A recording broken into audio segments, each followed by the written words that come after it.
हमारे साथ मौजूद है नैनीताल की विधायक सरिता आर्य। मैम, बहुत बहुत स्वागत है आपका उत्तराखंड तक पर। धन्यवाद बहुत बहुत। जिस तरीके से आपने देखा कि जनता ने आपको चुना है, इससे पहले भी आप नैनीताल की विधायक रही हैं। जी। देश और विदेश की बात करें तो नैनीताल पर्यटक स्थल के लिए जाना जाता है और कहीं ना कहीं पूरे देश से लोग इस समय नैनीताल पहुंचते हैं। आपकी ओर से किस तरीके से नैनीताल और क्षेत्र के लोगों के लिए विकास कार्य किए जाएंगे और प्रथम वर्ष में क्या वादा आपका नैनीताल क्षेत्र की जनता के लिए है? देखिए, पहले तो मैं भारतीय जनता पार्टी का बहुत बहुत शुक्रिया अदा करूंगी कि उन्होंने मुझे पार्टी में ज्वाइन भी कराया और शीर्ष नेतृत्व ने मुझे टिकट भी दिया और सम्मानित देवतुल्य जनता और कार्यकर्ताओं के अथक प्रयासों से मैं वहां की विधायक चुनी गई हूं। मैं सबका आभार आपके द्वारा भी प्रकट करना चाहती हूं कि सभी का बहुत बहुत आभार, देवतुल्य कार्यकर्ताओं का और देवतुल्य जनता का बहुत बहुत आभार। मेरी प्राथमिकता, देखिए, नैनीताल एक पर्यटक नगरी है। पर्यटक नगरी में हम लोगों को, जैसे हम लोगों के 2 महीने सीजन, क्योंकि पर्यटक स्थल है तो सीजन तो होगा ही होगा, तो हमें पार्किंग की बहुत आवश्यकता है। वहाँ पर पार्किंग हम लोग बनाएंगे। और दूसरा, एक हमारा जो बलिया नाला है, बलिया नाला में हम लोगों की सड़क नहीं है अभी। वहाँ के बुजुर्गों को, वहाँ के स्कूल के बच्चों को और वहाँ की जो प्रेग्नेंट लेडी है उनको और बीमारों को जो वहाँ पे दिक्कतें हो रही हैं, मैं चाहूँगी कि वहाँ पे सड़क पहुँचाना और वहाँ का जो प्रोजेक्ट है उसको हम लोग प्राथमिकता से ले रहे हैं। और नैनीताल की जो सड़कें हैं, अभी सड़कों का जो अभी डामरीकरण हो रहा है उसमें मैं खुद भी देख रही हूँ और मैं खुद भी जा रही हूँ, तो वहाँ डामरीकरण की भी देखभाल हो रही है।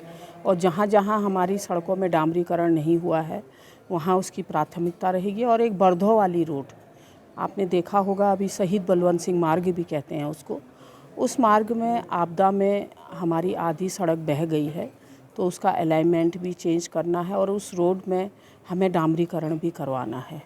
और सड़कें अच्छी रहेंगी तो पर्यटन भी बढ़ेगा और हमारे लोगों को, स्थानीय लोगों को भी वहाँ की सुविधाएं होंगी।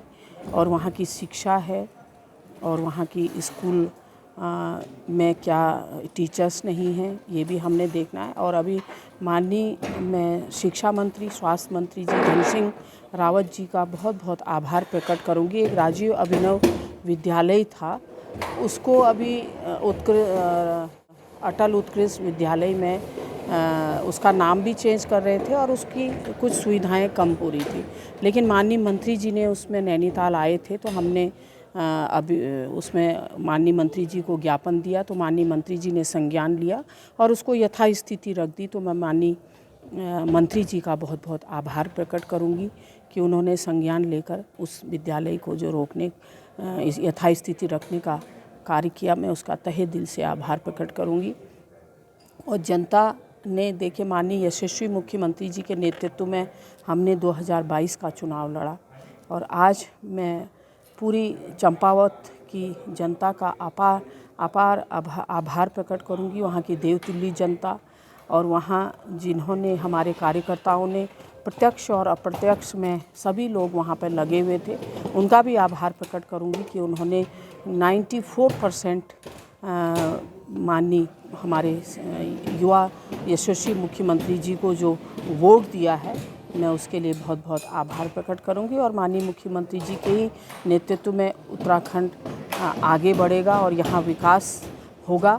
ये हमारे मंत्रिमंडल की भी एक अपनी योजना है और हम विधायकों का भी एक नेतृत्व और अपनी, जहाँ से हमने चुनाव लड़ा है, मैं नैनीताल की विधायक हूँ, तो वहाँ की सड़कें ठीक ठाक रहे और वहाँ की लोगों की जो मूलभूत सुविधाएं हैं उनका ख्याल रखना और वहाँ पे हम लोगों ने जनता के अनुसार और कार्यकर्ताओं के अनुसार कार्य करना एक हमारा नैतिक कर्तव्य बन जाता है। और नैनीताल में सबसे ज़्यादा हमें छोटी छोटी पार्किंग और छोटे छोटे पिकनिक स्पॉट डेवलप करेंगे, जिससे कि हमारा टूरिस्ट भी आकर्षित होगा और अगर सड़कें ठीक रहेंगी तो हमारा टूरिस्ट भी वहाँ पे आएगा।